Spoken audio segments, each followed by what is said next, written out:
গত কয়েকদিন ধরে শেখ মুজিবের এই বাড়ি ভেঙে রড কেটে বাজারে বিক্রি করছেন এই নারী। কোনো বাধা না থাকার কারণেই এ সুযোগ সৃষ্টি হয়েছে বলে জানান তিনি। কেউ বাধা দিলে তো আমরা নিতে পারতাম না, কেউ বাধা দেয় নাই।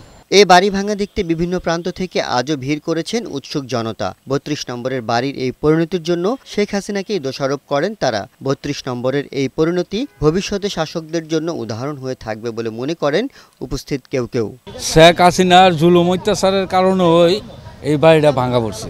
এই বিষয়টা আসলে বাংলাদেশের রাজনীতিবিদদের মাথায় রাখা উচিত যে ক্ষমতা আসলে কারো চিরস্থায়ী না। যদি শেখ হাসিনা আজকে দেশ ভালোভাবে চালাইতো, মানুষ তার প্রকৃত ভোট দিয়ে সত্যিকারী সরকার পাইতো, তাইলে হয়তো আজকে এই দিনটা আমাদেরকেও দেখতে হতো না।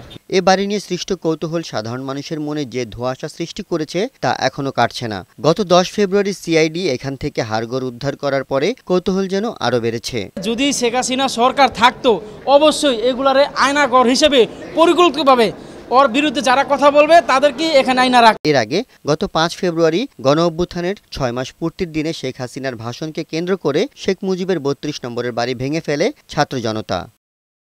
এস এম সুমন, বৈশাখী সংবাদ, ঢাকা।